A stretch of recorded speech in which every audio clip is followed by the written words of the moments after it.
This meeting is one of the meetings listed in such resolution. Copies of the resolution were prior to January 10th. File the borough fund. Okay, copy. Need a motion to file the minutes for January 5th, 2024. Make a motion. Second. And motion to follow the following report. Tax collector, report DFO and zoning official. Motion. Second.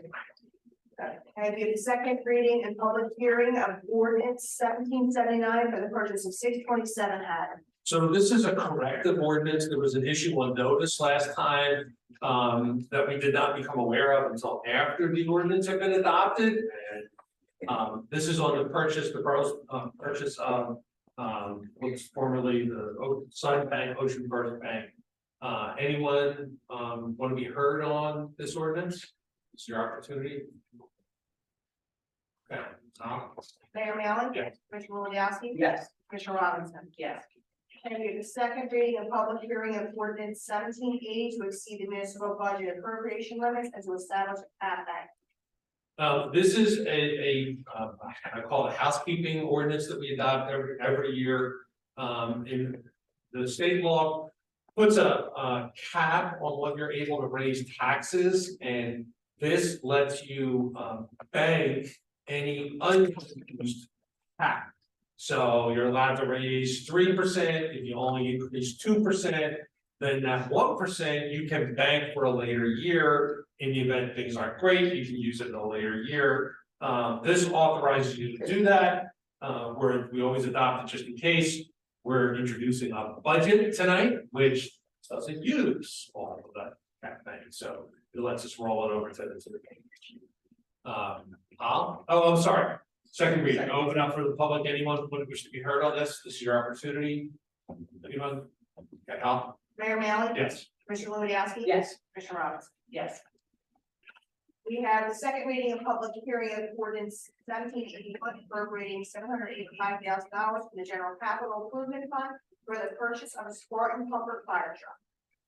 So this is just what it said, buying a fire truck, authorizing using funds from within our budget. Over the last couple of years, we've accumulated some money. We're using money out of our capital improvement fund to buy a fire truck.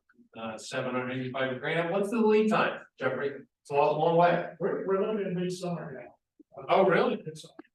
So fire trucks is one of those areas where the supply chain delays was putting it years, and so we're catching up. Okay, good. Second reading. Anyone here to be heard on that? Please, this is your opportunity.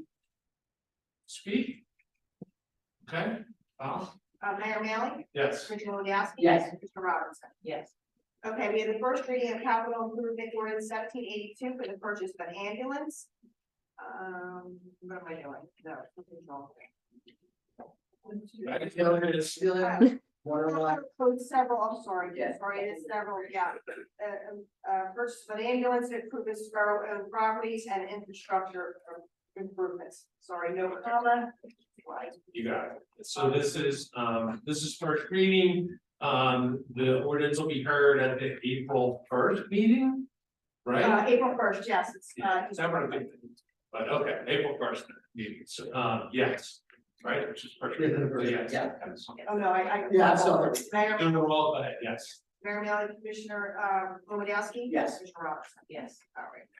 And we have the public comment on the resolution items. So this is the public comment time to, if you want to talk about or have any questions about any of the items that are on the budget, on the agenda already. This is the opportunity, you can raise it, we'll talk about it. If you have any questions? Anybody? Okay, Tom.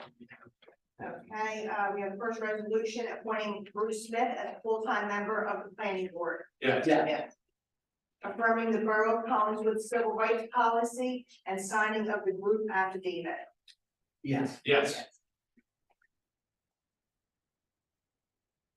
Introducing and approving the 2024 municipal budget. I'm going to do roll call for this. Okay, let me just talk about it for a second, okay? So, I want to thank Betty Jo, Cassandra, all of our department heads for all the work they've done in putting this budget together. This budget will have a small increase. It's a 3-cent increase on the average homeowner which is a property valued at, assessed at $232,000. It would be approximately a $70 a year increase. Through this budget, where a few things are still going on, tree removal out of the ordinary, other than just running everything, paying salary increases for folks, healthcare increases, property insurance increases, goodness knows, trash, costs. But besides all of that, it also handles, we're continuing with a pretty aggressive tree removal program in Knight Park. We have reval that we've been ordered by the state, revaluation of the assessments in town, that's coming this year. Buying a new fire truck and an ambulance, which we've just approved. Pocket Park, which is coming out, which we'll talk about in a little bit, but this is a pocket park plan for the parking lot right next to Groove Ground. We're covering that in this budget, road improvements. And well, our water utility budget also includes an additional $1 million in capital improvement monies on water main replacements and replacement of lead lines. Some old services with lead lines still, those are being replaced this year as well. That's in a quick minute. The budget public hearing will be April 1st. And that's it. Okay. Mayor Malley, Yes. Commissioner Wojciechowski. Yes. Commissioner Robinson. Yes. Confirming compliance with NJAC 5:30-7 for conducting local examination of the 2024 annual municipal budget. So in our municipal budget, we've been, we have a good track record with the Department of Community Affairs at the state. If you keep that good track record, you're able to do what they call local examination, which means that you're following all the rules internally and not having to go to DCA to get reviewed and get approved. And that's what this is confirming we're complying with those rules. Yes. Yes. Authorizing the acceptance of federal funds and participation in the Safe and Secure Communities Grant. This is a police grant, Kevin, roughly 70 grand, right, is what it is.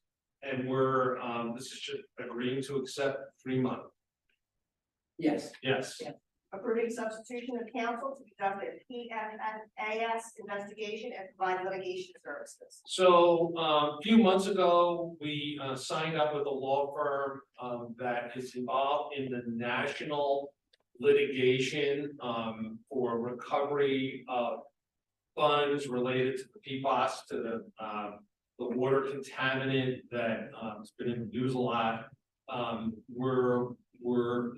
The group of lawyers that we're dealing with is leaving that law firm and is starting back to their own firm. We're just simply agreeing to that firm to keep this.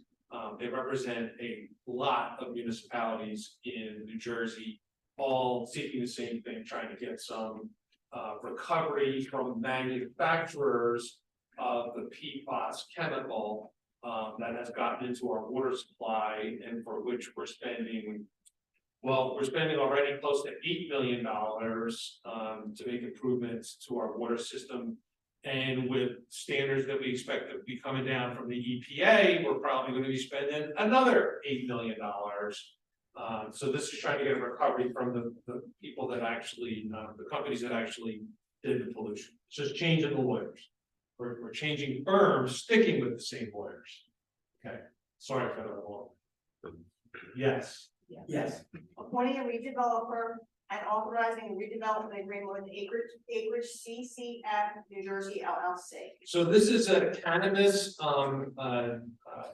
retail outlet that will be moving forward at it's the old Egbert Express building out on Route 130, just right next to Fortuna's dance studio. There had been another company that had signed off for that property. This group bought the property from them. They had solved issues with respect to parking there. They're going to be demolishing 2/3 of that building and putting a retail outlet there. They're very aggressive. They would regulate other locations in New Jersey. They're expecting to be open August of this year. So this is the parking plan, which is the trouble we had with the prior group. And get rid of 2/3 of the building, create enough parking, so we're good. So this will be, and it's actually going to site plan at the planning board later this month. I think it's a special meeting they set up to do that later this month. That's what that is. Yes. Yes. Approving a refund of water sewer payments, to block 29 lot 2. Yes. Yeah. Authorizing the renewal of the shared service agreement between the Borough of Collinswood and the Collinswood Board of Ed. Yeah. Yeah. Awarding a contract to Charles Maradino LLC for the Safe Routes Transit bid. Yeah, just that, so this is, actually the rebidding, of work that we were having being done as part of a Safe Streets to Transit grant that we had. This is mostly, pedestrian, improvements, curb cuts, and the like, in the areas of North Atlantic, South Atlantic, Nard, Ogden, sort of in that sort of area. We originally went out, the bid was higher than our engineer's estimate, so we had to sharpen our pencils and come up with another plan. I think 2 weeks ago, I think they opened bids, pleased with what we have, contractors ready to go and pass this and hopefully we can begin that work this spring. Yes. Yes. Appointing Joshua C. Mettings as part-time EMT firefighter for the Collinswood Fire Department. Yes. Yes. Authorizing the purchase of 300 Haddon Avenue. Go ahead. Help me, which one? Yeah. That's the engine. Okay, all right, so this is the, what was a gas station many moons ago on the corner of Browning and Haddon Ave. It has got some pretty severe contamination, on the site. And nothing has happened for years. So we are authorizing, tonight, the purchase of that property. We're still weighing whether or not we complete a tax sale foreclosure on the property or just outright purchase it. If we were to take title to this property, we have access to NJDEP funding for our own property. And we would use that to clean that property up and clean that property and get it back into productive use. So this is authorizing it in the event that that's the path we move down. All right, yes. Yeah. Authorizing to advertise, we have several bids.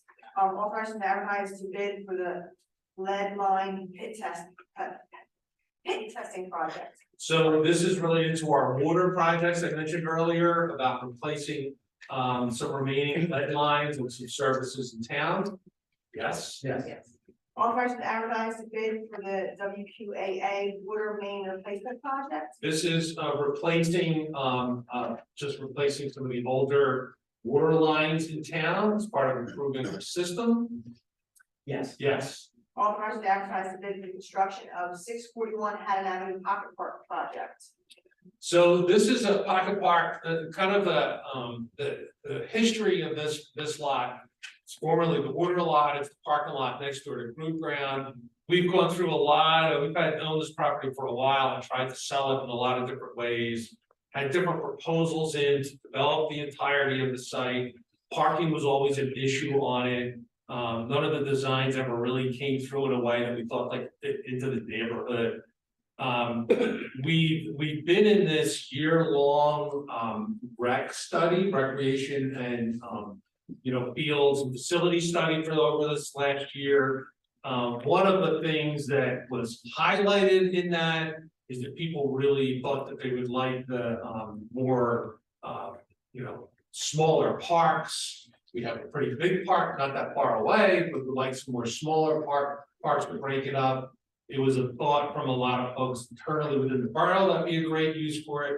So what it kind of evolved into is we have sold the back half of this lot. That lot already had that building, which work has started on, is, and there's already planning board approval for Sarah's Produce is gonna be moving over into that building.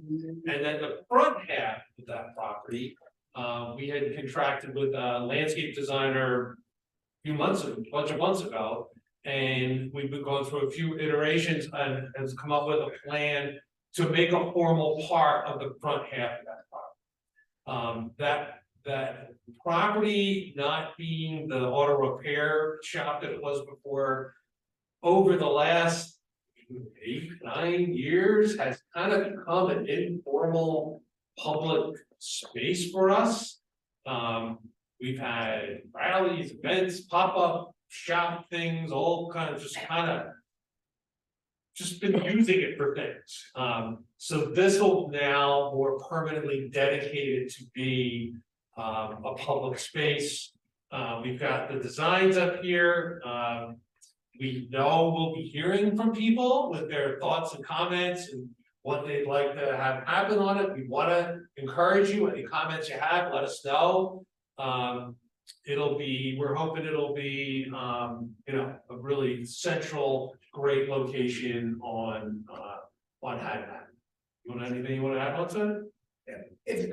One of the nice things is what you're seeing up here actually is the work already here from a lot of people. And I really want to thank those folks that participated in all the studies and the meetings and things that we had. So a lot of things about the flexibility and environmental stewardship was an important part, having something that's dynamic, that can be used for everything from performances and other types of special events to more passive recreation, accessibility for those that may have mobility issues was important as well. So what you see up there is really is the voice of a lot of comments with residents. We're greatly appreciative of that. So.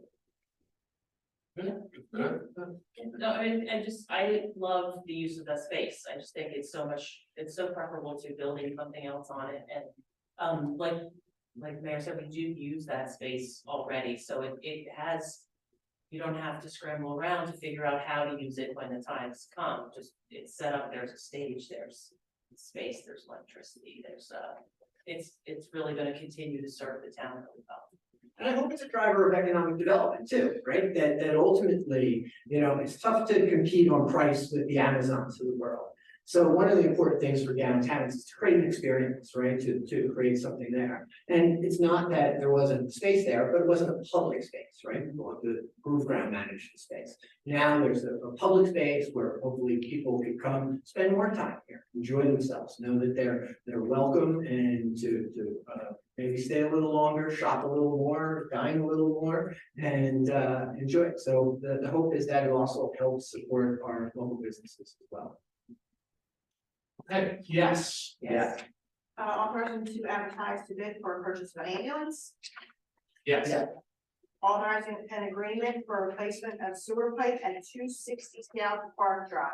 So this I'll put under the category, it happens every once in a while, this I'll put under the category of just borough surprises. So some property owners were looking to do some improvements to their house, put an addition on, and as they're digging up to do the addition, they find a sewer line that's not that's never been recorded, no easements recorded, been there since before the house was put up. What this is doing, we're simply going in, moving our fixing our sewer pipes, not moving, right? We're just taking this opportunity as they're doing this improvement to do a better fix, update the sewer line that's there, affects a few properties in this area, and to properly record the easement that exists because the sewer line is there. Many moons ago, all the paperwork didn't necessarily get filed the right way. So that's what we're dealing with this. Yes. Yes. And approving payment of bills in the general water and sewer. Yes. Yeah.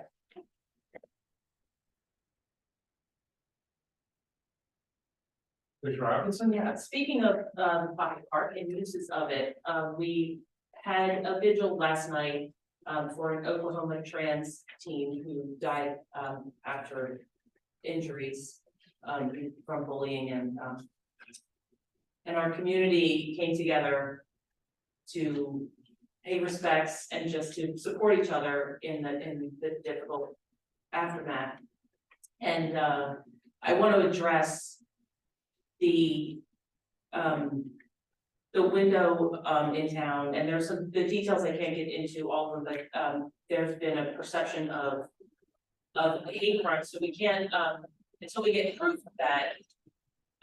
But there is increased surveillance. We're very aware of it. We're keeping on top of it. From the Rainbow Crosswalk, which will be repainted in the near future, the paint wears away. We have a schedule and a plan to keep that looking beautiful. But I just want everybody to know that we're aware of it and we're keeping on top of it and not taking it lightly. Commissioner Wojciechowski. Thank you. So I'm gonna talk energy a little bit, kind of one thing is a little more of an update and then something a little new. I'll start with the new first. So there's a rather recent law that was passed that allows municipalities to enter into what's called a municipal community solar program. And what this would be, back into what I'll talk about next, the idea of energy aggregation for the entire town. This is a little different, and the idea is to create an aggregate purchasing program for electricity that's generated through solar that's not necessarily on people's property, and it's a program that's available for low-income households. So this is not for everyone can participate in. This state set the law, and that is for low-income households. Why is that important? And a lot of folks don't, they're renting, they don't own the roofs, they don't have the capital to do these types of programs. So what this type of program would do is that we would be able to first, working through Gable and Associates or energy consultant, is first of all to identify people that would be eligible for this program. And with that and community communication is the hope is that you find solar that's maybe being produced somewhere else. It could be excess solar that is that's out there that we can essentially buy, or it could be new solar development. The idea here, though, is that low-income families would be able to participate in solar just like other people do, and get it at a lower rate than they'd be paying for the general tariff rate. In the examples that they've thus far, and limited amount of times it's been in the state, but they've seen about a 10% reduction in cost. I think that's a great thing for low-income households, and it meets a larger goal of of having more electricity purchased through renewables. So we're early in the process. We've asked the consultant to do some of the early work on identifying eligibility parameters and who might be able to be part of this, but we think it's something worth pursuing, so we're going to pursue it. So that's a new thing. Wanted to kind of let you know about that. Sort of, I mentioned before about the government energy aggregation. We have on the books an ordinance that allows the borough to enter into a larger energy aggregation that would allow us to purchase a mix of electrical supply at a greater rate of renewables than the state now mandates for the public use. Our idea was always that if we did something like this, we wanted to get most new renewables without raising costs on families. That's been very difficult. One of the things in our ordinance, it has set numbers in place that sort of made it even harder to get to a tariff rate. We're now at a point that we've seen other models that are working.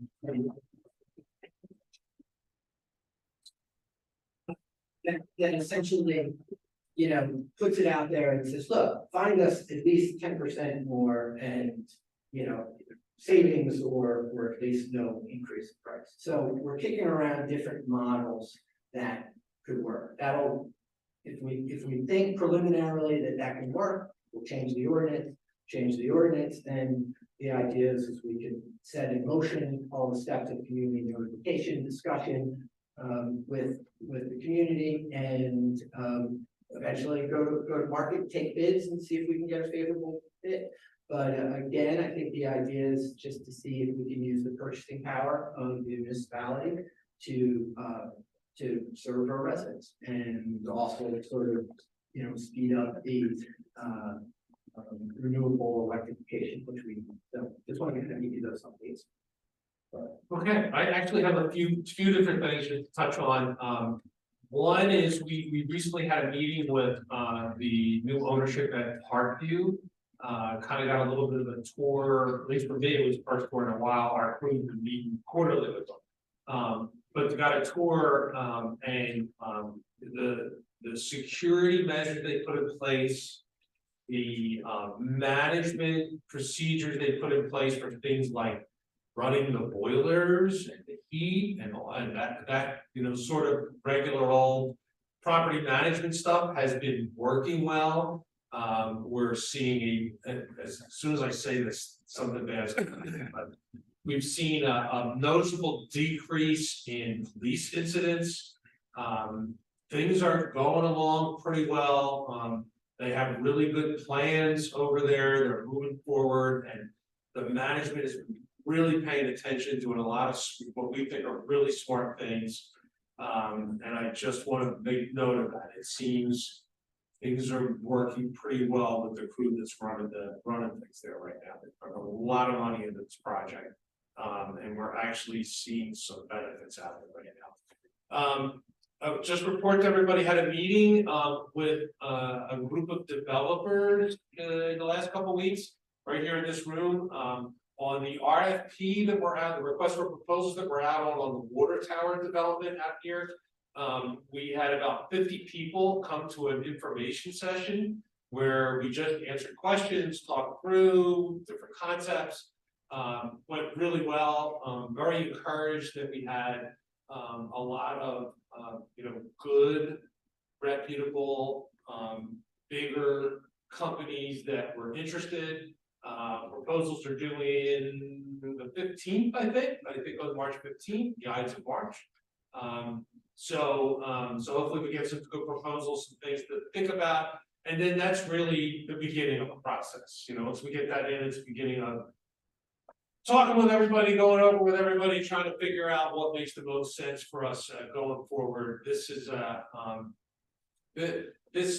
what we've requested for folks are, it's an RFQ with a concept plan. It's really more of a focus on who the developer is, what the experience of the developer is, with some general concepts of what they want to do back here. So it's not going to be a finite plan or what somebody wants to build.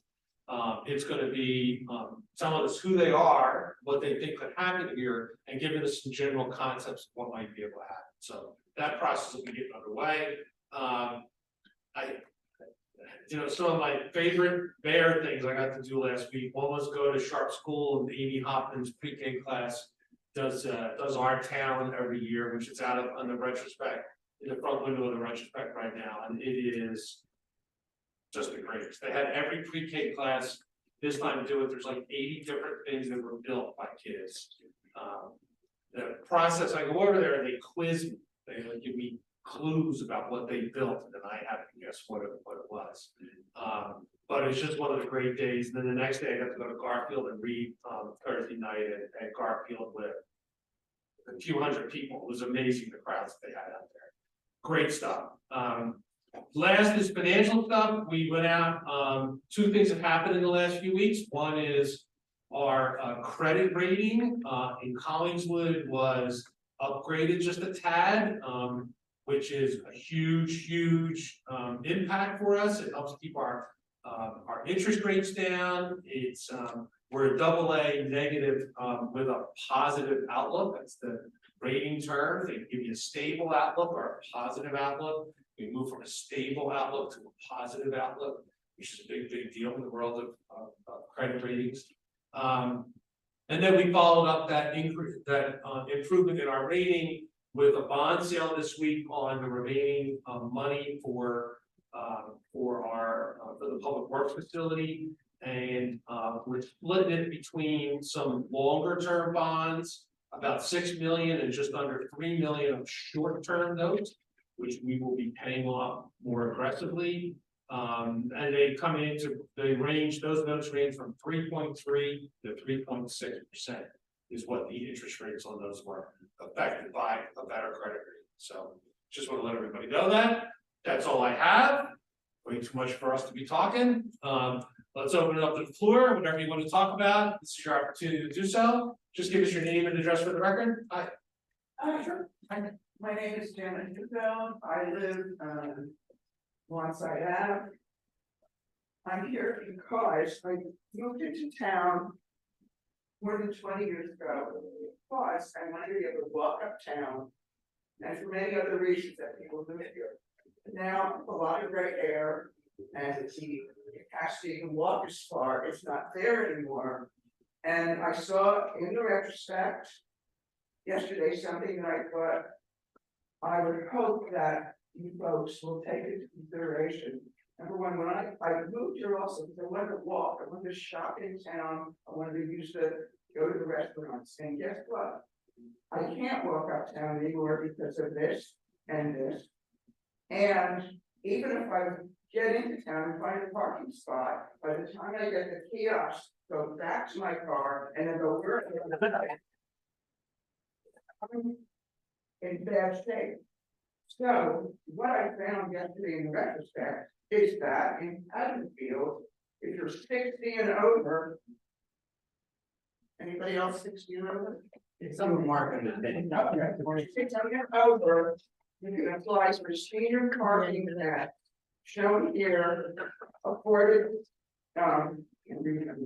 shown here affixed to a resident's rear windshield, $20 gives you free parking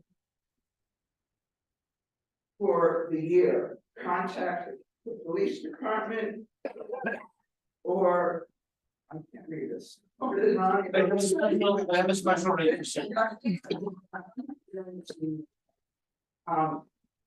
And we want more seniors, we want more people to be able to shop uptown, eat uptown. Help me out.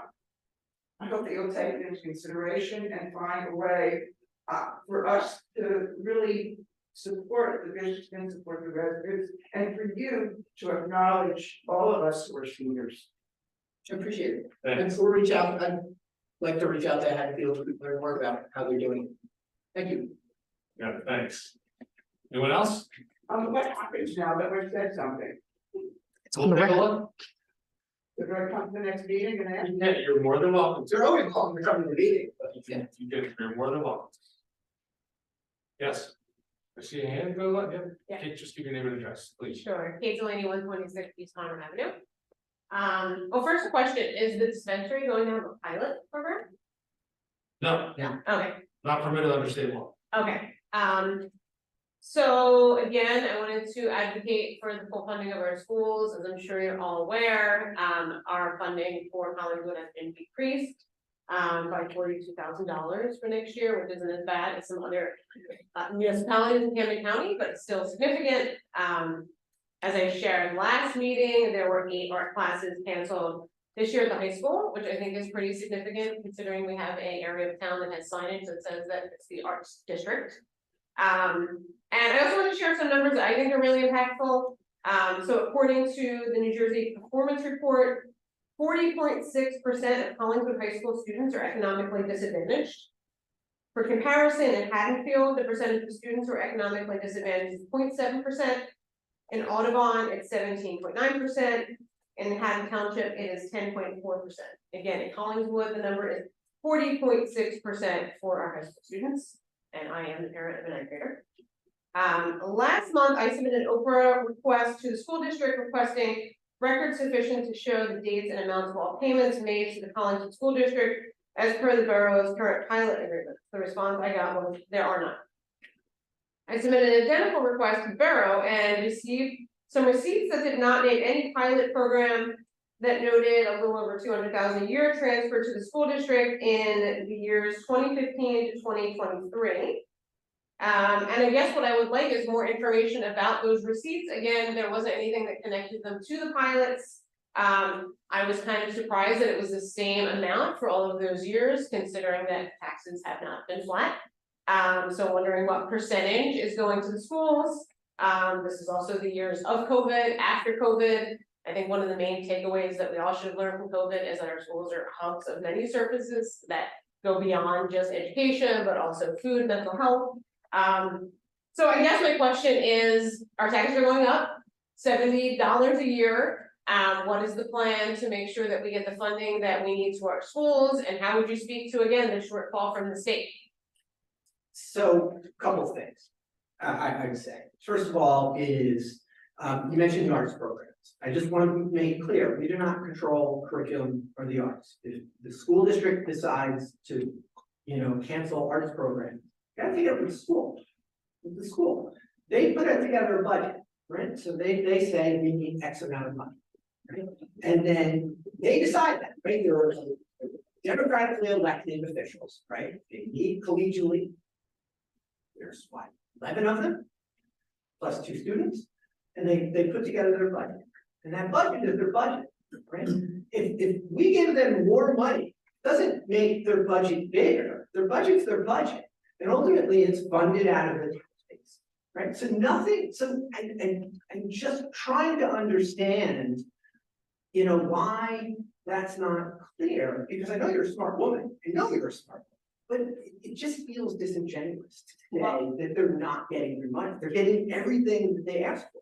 Now, you may say, well, but pilots say they don't get, they don't get as much money.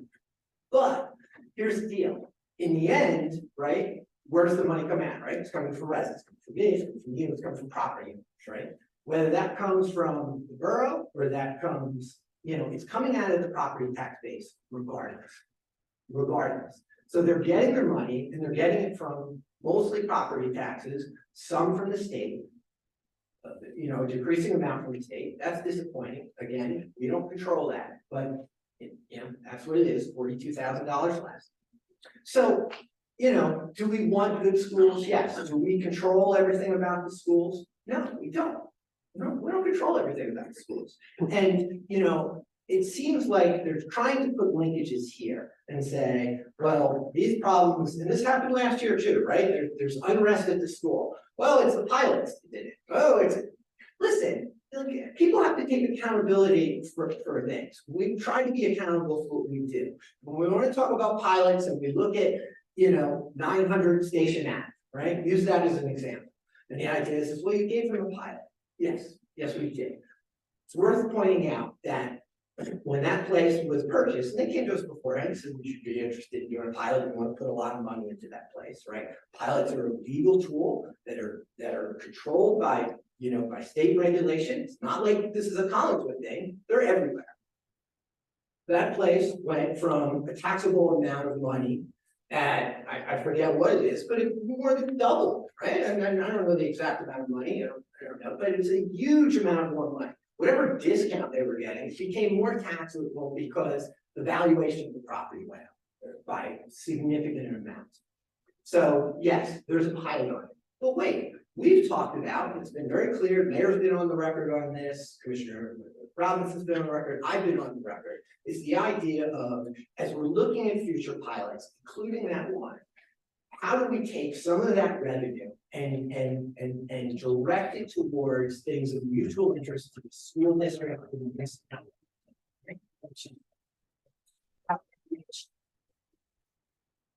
Finite amount of space, and we have almost an infinite amount of interest in programs. So the idea was, look, at some point, as we know, more than several years ago, they went out for a referendum. Part of it was to renovate the athletic fields in the back. It failed by an overwhelming margin. And, for the past, 6 years, 7 years, it's just been it's a horrible conditions there. No stands, go there for a football game or anything else. It's terrible conditions there. So the idea is somewhere it's got to be dealt with. And we have needs for recreation programs, we have needs for, for athletic programs and all these things. And the idea was, how do we create this partnership that perhaps we would have money funded through pilots, so that, directed towards things that we could have maybe some, mutually shared facilities that we would be able to use the fields for recreation purposes as well. So, these are the things we do. They're not partisan things, they're good government things, but you gotta do them right. And we do a very good job, I believe, in trying to do these the right way. So, we're mindful of that there are times that maybe a pilot is not there. By the way, pilots are on, every household in Collinswood has the option to have, or has the availability for a pilot, right? If you do any upgrades to your property, what is it, 4 years? But 5 years, is you essentially, your taxes do not rise to reflect the new valuation of the home. So every home gets a pilot too, and those bad pilots, good pilots and bad pilots, this is the thing, every household has it too. We use these words, by the way, it's payment in lieu of taxes, payment. There were times, decades and decades ago, when people got tax breaks and they paid nothing, right? Pilots say, you're gonna make a payment, we're gonna put it in the records. So we use these terms, they evoke emotion, but the fact is they're still useful tools.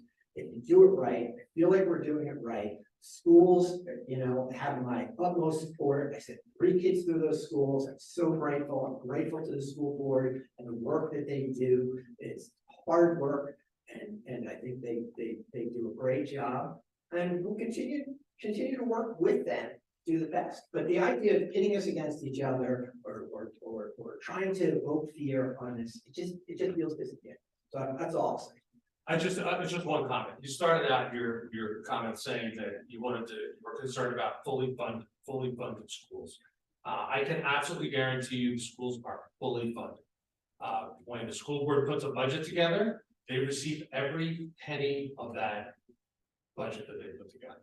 Pilots, like I said at the last meeting to you, pilots take away not one nickel from the school board budget. That budget is put together and it is paid for whether we collect the taxes or not. We have built into this budget what they call a reserve for uncollected taxes. Because when people don't pay their taxes, we still have to pay schools. I signed a check tonight, paying the schools. They get every nickel, okay? That's the main thing I want to emphasize again. Keep saying the same thing over and over again. The second is the payment to the schools. Way back in '96, when we did the Parkview redevelopment, the agreement reached was that because there would be children coming from that redevelopment project, that the borough would maintain the payments to the schools from that pilot payment for the duration.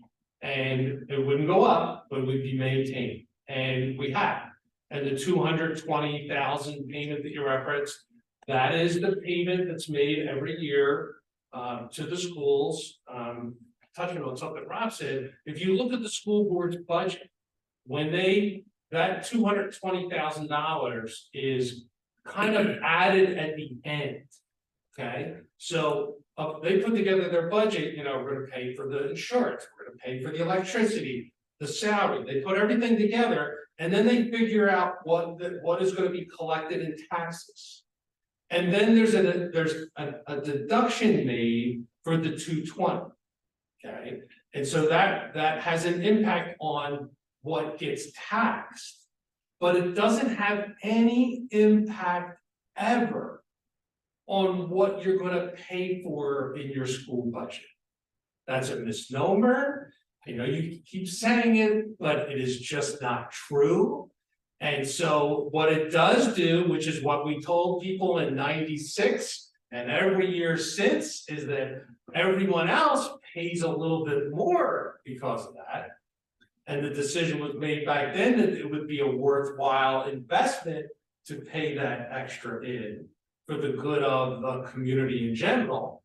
And that's kind of, and since then, pilots that we have done where there have been any incidents of school children, if we were gonna do anything that impacted on the schools, we've had those discussions. When the lumberyard was starting, I had discussions with Scott Oswald that we were gonna work something if we didn't think there were gonna be kids coming from there, but if there were, we'd have discussions. Turns out, we haven't had any kids coming out.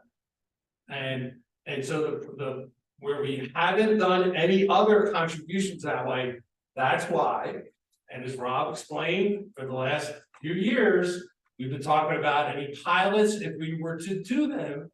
We would bring them on with an eye toward reserving a big portion of it for those common facilities that we could do. And I'll tell you, I'll end with this, the 900 Haddon building, the pilot we did there.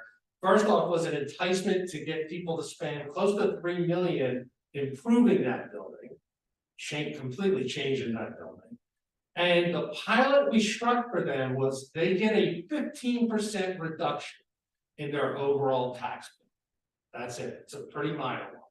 And we're gonna create, we're creating a sizable fund, which we're reserving now in our budget, we're reserving to be used for shared fields. Okay, and that's what we said 3-4 years ago that we were gonna do. We're doing it. If anything moves on any other project, we'll do it again. Okay? All right, does that answer your questions? I mean, what I'd say the same as last month, that I do this idea that we pay a little bit more because we give these corporate tax breaks is something that That's different than we're not No, funding the schools. I'm saying both. But I know you are, and you're first funding the schools, that's just wrong. Well, and so looking, you both say for future pilots, right, that you wanna do the best possible thing if there are more pilots, which again, I'm not sure why we need more pilots.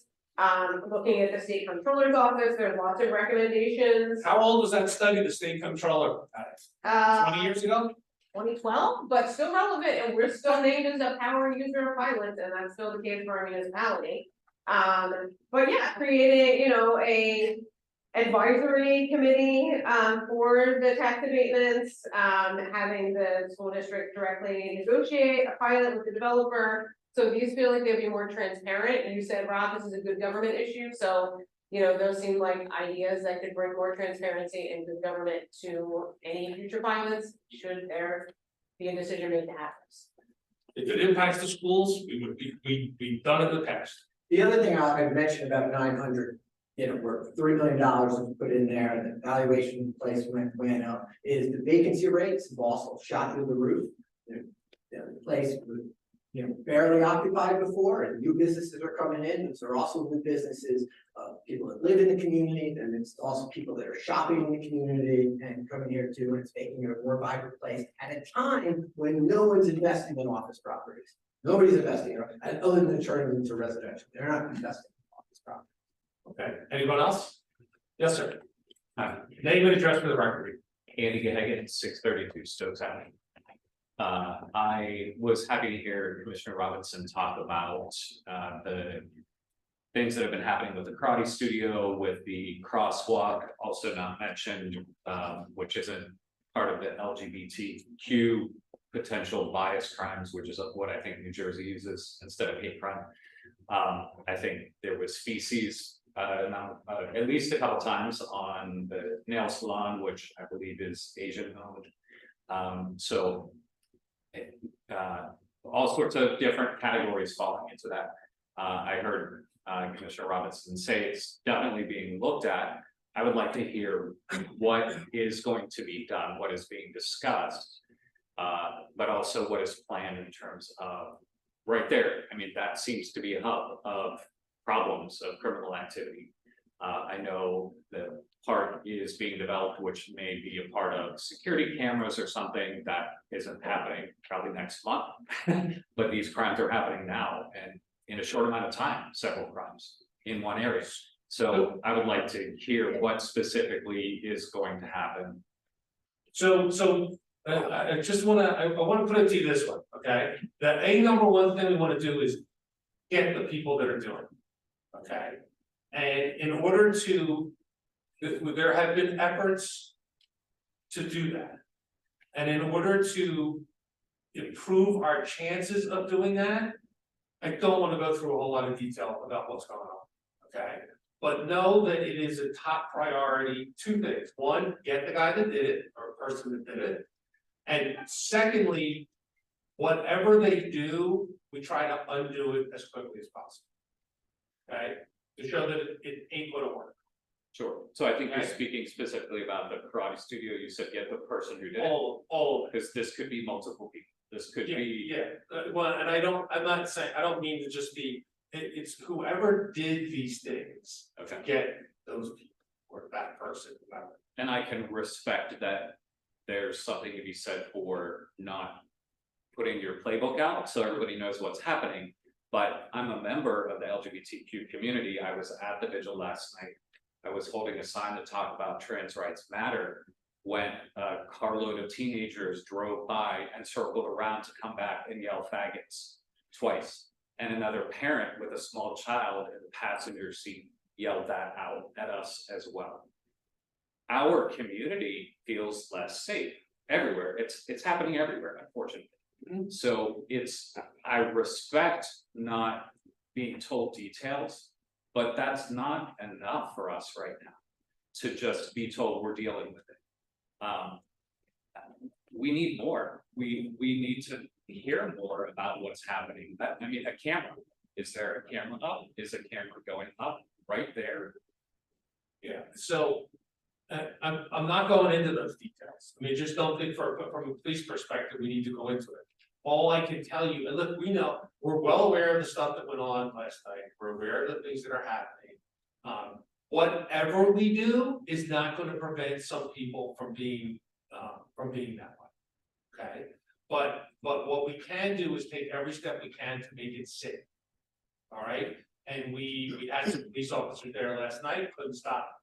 They tried to start to adjust to what was happening, but somebody running by and yelling a bad word at the folks, we're probably not gonna stop that. I get it, and I'm not Okay. asking for that to be stopped specifically, but.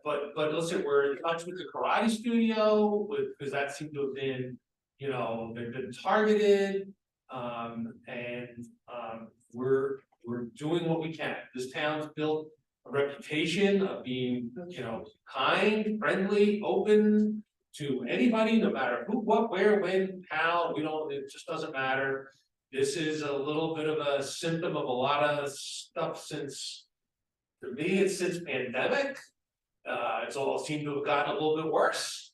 And we are trying to address it. So I think somebody could answer, is a camera going up? Are cameras going up?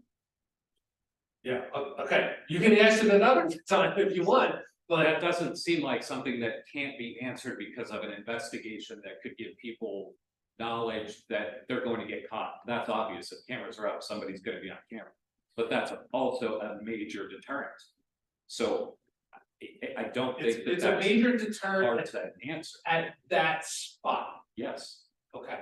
But there's a lot of places in our town. Okay? There's a lot of places in our town. yes, but that is happening there. Okay. So nobody's going to answer, is a camera going up? Here's what I said, the chief of police is over there. Yeah. I'd encourage you to reach out and talk with him personally. I know he'd be happy to talk. And let's keep it as a police matter with the citizen. The other thing I'll say is, this is hard. And Yeah, We're gonna- it's hard. we're gonna persevere and we're gonna win. Because it's not acceptable. We do a lot here, not to normalize, not to. We can't.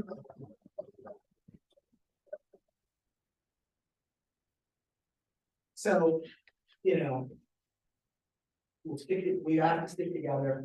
We're gonna, a lot of stuff. And Because we are known very specifically as a haven for the LGBTQ community. I mean, that's why I live here. And it's serious business. And we're absolutely, and I can appreciate how not satisfying it is to not get the specific answers. But do know that there are specific actions. And thank you, by the way. Yeah, I'm glad you brought it up. I think it's important that it brings up. I think really more people yeah, will talk about it. This is not acceptable. yeah. I mean, I'm one of It's many not acceptable to people- us. Yeah. You know. So thank you for coming. I want to end by saying I'm very disappointed that nobody will answer about a camera. being- Well, just, we're in a public meeting. I'm asking if you can just meet with the police chief. Great. Okay, all right, I'm sorry to disappoint, I'm sorry to disappoint. But, you know, Anyone else? Yes, sir. Yes, Mr. Klein, just name and address, please. 743 Maple Terrace. At Washington and Maple Avenue, there's a rainwater intake that is office based. And what happens is when there's a rain or something, stuff comes down the gutter, it blocks it up.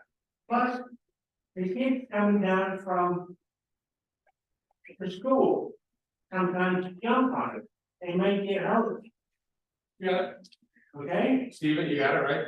DPW superintendent, it was great. jot it down. Yes. Stormwater, yeah. And just to note about the energy that Bob was talking about, back when the Park View was sold and they had a rebate, I had a suggestion then of taking that money and putting solar panels on all the school buildings and the public works. He would have generated then over $1 million for the school district. So you can think about that if you have a project about the energy. The other thing is 3-4 years ago, I had suggested that when you were building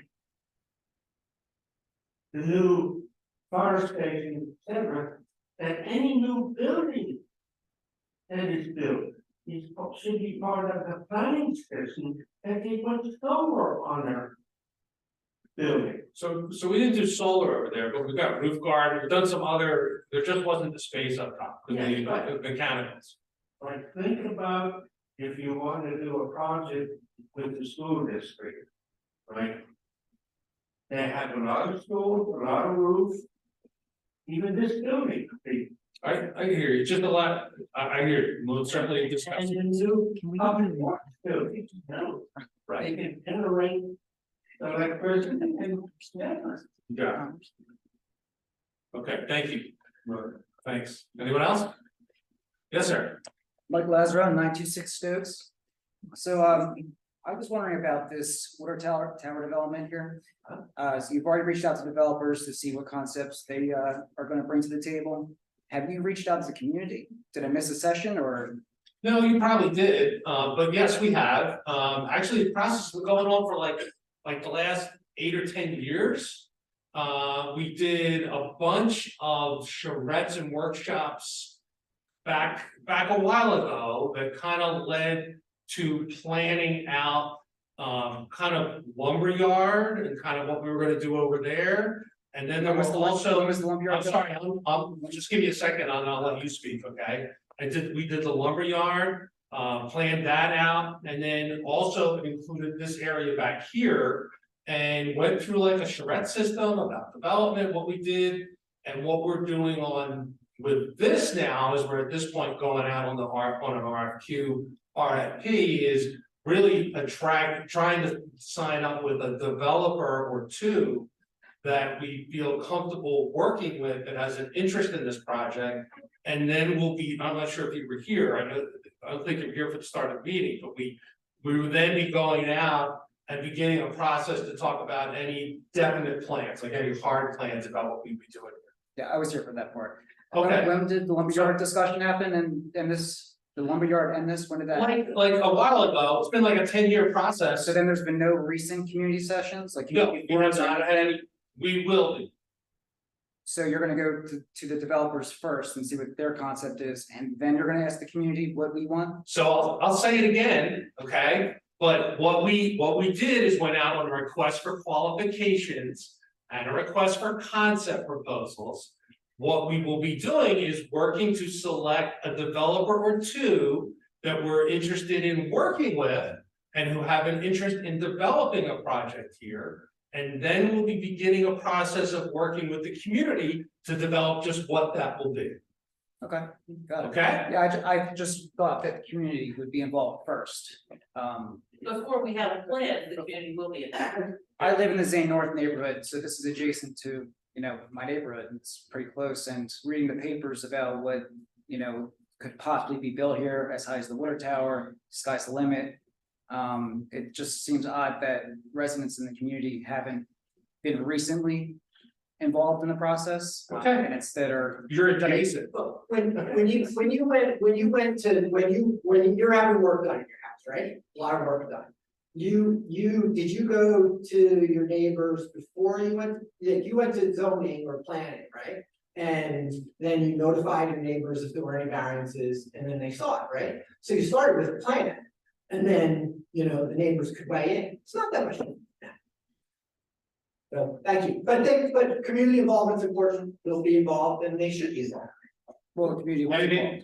I'm sorry? The community was involved. by the Okay. project. Gotcha. And listen, I know it's been a little while, but the community's been involved, which has kind of led the path for lumberyard construction. And now this phase, we couldn't get this phase moved until we had Public Works moved out. Police and fire moved out. So I know it seems like we did call everybody last week about it, but kind of on the municipal government, it's not that long ago. And it's all part of like a process that's all kind of, was all set in this room on a couple Saturdays in August with charrettes with 100 people in here picking it out. Thank you. Sure, yes. I'm just understanding, it's not what's gonna if. It seems to me that it's what, in other words, a decision has already been made that something is gonna be done. Oh, it's not, listen, it could be an if just as easily as a what is it? It's, we have a need for more parking.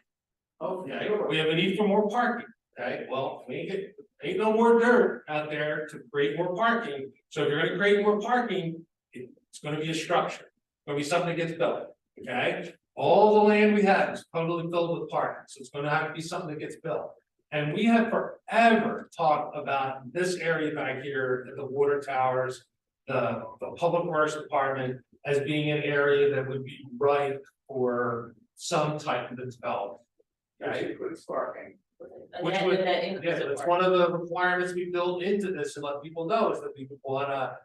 Not only parking for whatever is going to be built, a residential no likelihood, or whatever will be built, but that there needed to be the public parking had to be replaced and we needed a net increase in public parking. So the idea, right, it doesn't make sense to have one of the most vibrant downtowns in the region and host garbage trucks here for 16 hours a day. And, you know, have a municipal yard here. So opening this up for development is a good thing. And, you know, my sense is it'll be some type of mixed use, some public space, it'll be these things, but it is a difficult puzzle, which is one of the reasons why we went out and asked for RFQs and asked developers to give us their qualifications and share with us the preliminary ideas. Because you know what, if you really, sometimes you need to go out to the market and ask the people who develop for a living, architects, engineers and stuff like that, to give us some vision. Because, you know, the more people that come into it, maybe we'll get a better solution. And it's a balancing act, right? Developers will invariably want to do everything they can to maximize their price, and we will push back sometimes and say, look, it's gotta be in scale, it's gotta work within the community, right? We turn down, you know, developers right over at the former Ocean First Bank because they wanted to put some power in buildings there? We said no. Same thing with over on Night Park, West Night, where there was, developers looking to that area. So, I think it's when we look at these things and we think of the potential for problems, guess what? We think about that too. We worry about those very same problems, because we'll get the calls, believe me, we'll get the calls. So those problems are oftentimes things that we think about too. And together, hopefully, get a final product that we can all be proud of and supports the community. Anything else? Yes, Yeah, so Kate Blaney, 126 East Palmer Avenue, so since we're saying we want more parking, more cars coming into town. I would also say that it's really important to have more pedestrian visibility, especially on Haddon Ave. I feel like I have to go like 10 miles per hour because there's those parking spots that are too close to the crosswalks.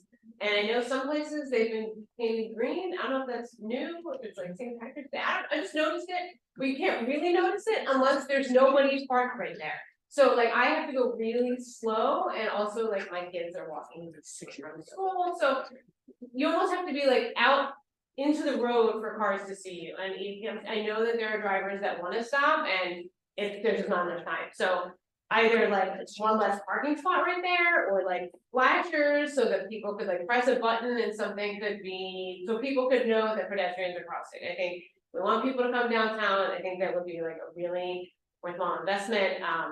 Barrington, I saw kind of signage on Clemens Bridge Road for people like saying crosswalk coming up, I'm sure less people are crossing Clemens Bridge than they are Haddon Ave. So I think it'd be a really great way to show a commitment to pedestrian safety for everybody, for people in town, people coming into our town. so we've done quite a bit about pedestrian crosswalks, and one of the things that happens when you put things up is people get used to it. And so they never see it, okay? The green at the start of crosswalks has been there for 4 or 5 years. And you've never seen it. But it's been there, and the law for crosswalks is that's a safe space. So you're supposed to walk out into that green space so that people know that you're looking to use the crosswalk.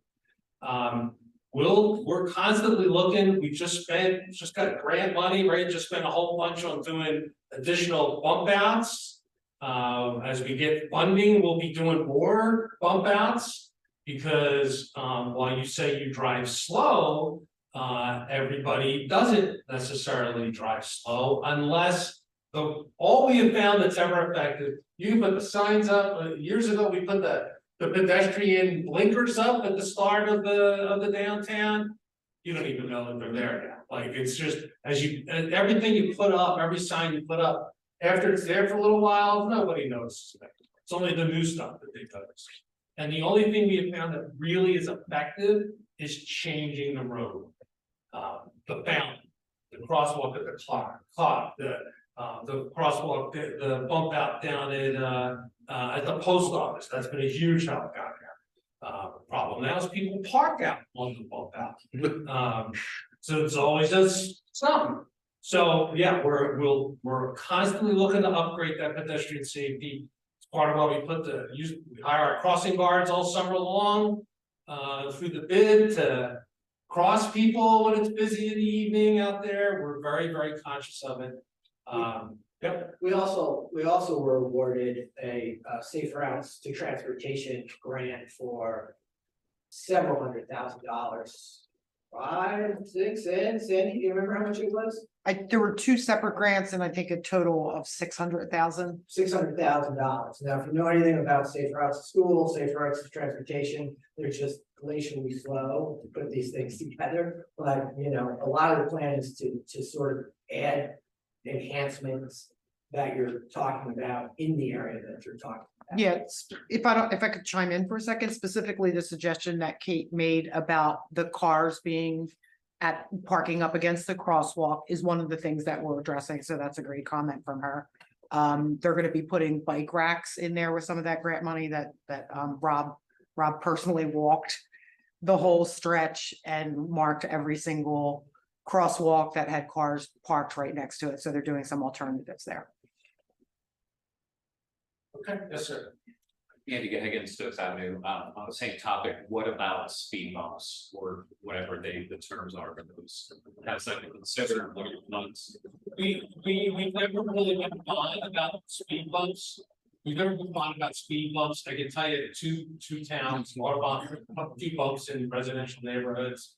The mayor at the time said, I will rue the day I put a speed bump in. Pinefield's got a few humps that were like grade intersections, and the people that put them in are still there, and they'll tell you they will never, ever again do, because folks, the trouble, so in like Audubon, give an example, they put the bumps in, well, like, most people who aren't traveling that road all the time only know there's a speed bump when they go over it. And so then the complaints they got from the neighborhood was the noise, everybody don't know. So on had we gone a different way, instead of the bumps like that, we've been trying to, as we can, get money and spend it on changing the roadway. Okay, the whole idea is to do a different bump out, that's all of that, and do it in a way that it looks nice, you know. That people would have things on social media to talk about. But it's just all about the bump outs, and it's all about that stuff, that's it. And I think you mentioned you're relatively new to town, right? Yes. So welcome, by the way. A couple of years ago, we did, along with Haddon Township, a joint bicycle pedestrian plan. And so a lot of this stuff was mapped out to find the areas that were, you know, identified by the community as problematic. And, you know, we've sort of, you know, little by little, and sort of knocked them out one by one. You know, that's a plan 2, 3, 4 years ago, right, that we're 20, finally getting the money for. And beginning the contract, so you'll probably see it next year sometime. It's just like on the development out here, it's like, municipal, we don't quite move like that. I wondered, is there a plan for this side of Haddon Avenue? You have the fountain down here, but. So we have to cross the bump out at the clock. Right, just above Yeah. that there, it narrows it this way, and then you go to the post office. Again, we're picking up the worst spots, okay, the post office was just horrendous, especially because of the offsetting streets up there and the traffic that it gets. So yeah, we'll be looking at others, didn't we? Yeah, there's one at Homestead, Atlantic that's Homestead. Atlantic and Collins.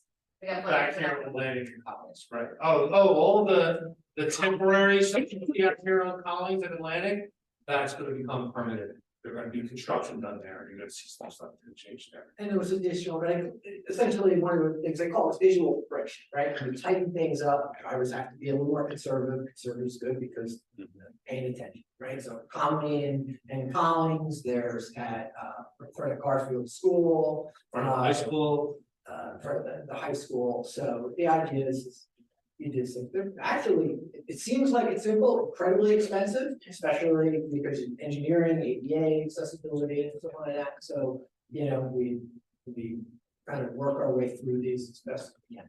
interesting. All right, anything else? Anyone? Yeah. Yes. So, Yes. just curiously, I noticed coming in tonight, there are 3 handicap spots right across from this building.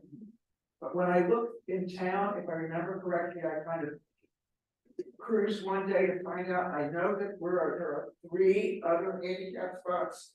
Where else might there be handicap parking spots? And has there any thought about any other ones? So there's on street, there's 2 near the library on each side of Haddon Avenue and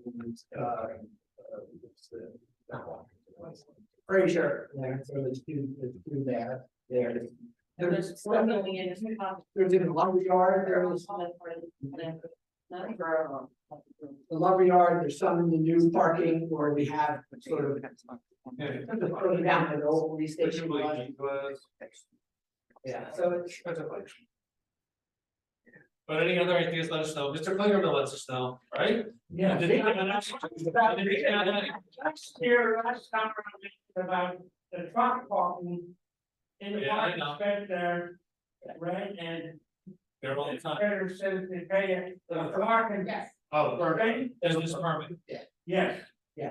But I understand some of the permits are like. Some of the businesses. are looking for, it's gonna cost $450, and that one pays only $125. And he hasn't moved that truck since last June. Yeah, that I don't know. What's it, what's the cost? 145. 145 a year. For everybody. That's what they cost. And yeah, they're supposed to move, like, we can check on that in the move, but they're not supposed to be, it's not a permanent lifetime parking spot. But I do notice that one, the white one, I know the one they want. Yes, since last June, and hasn't moved. In fact. All right. Yes, Stephen Piquadio, Yep. 28 Browning Road. There's a couple of bills floating around the legislature regarding affordable housing and accessory dwelling units. I'm sure you're familiar. yes. Does the town have any stance or any? We don't have any stance officially on it. No, I'm aware of it. I mean, we're aware that it's out there. From what I've been told, that not much, folks don't think it's gonna go all the way through without a lot of revisions. So we'll see. Don't know. Yeah. It's personally, I just have concerns about it because I just hear like a modern day duplex conversion program. But we'll see until they get further along and it gets more real. We'll see what it is. I know part of it has gone through the assembly already. It's got out of the committee to set. Okay, it's still got a little ways, still got a long ways to go. But who knows? So we'll see. We'll see. All right, anybody else? Yes, sir. Mike Lazaro, 926 Stokes. I also have property on the 700 block of Linwood. There's a creek that flows between Stokes and Linwood. It's actually part of an old creek, I guess, that they turn into a sewer that goes down Stokes. And then it actually gets culverted, or I'm sorry, it's culverted under Stokes, and then it daylights between Stokes and Linwood. And that section, in the past year, it's flooded severely twice. Two of the neighbors adjacent to me actually had their cars totaled. They were flooded out due to this. If you go to that section and look at either side on Stokes, then go to Linwood, you'll see that the roads itself are actually like sinking into the ground, the curbs, the actual storm inlets. To me, it looks pretty severe. It looks like it's obviously happened over decades' time, and it's something that I think needs to be addressed. I have brought it up to Public Works.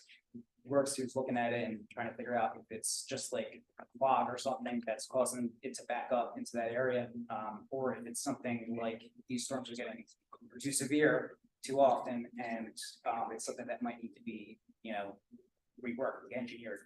Okay. Are there any thoughts about that, or? Yeah, my thought is I'll talk to Steve Furio, the DPW superintendent, to find out more about it. Okay. Yeah.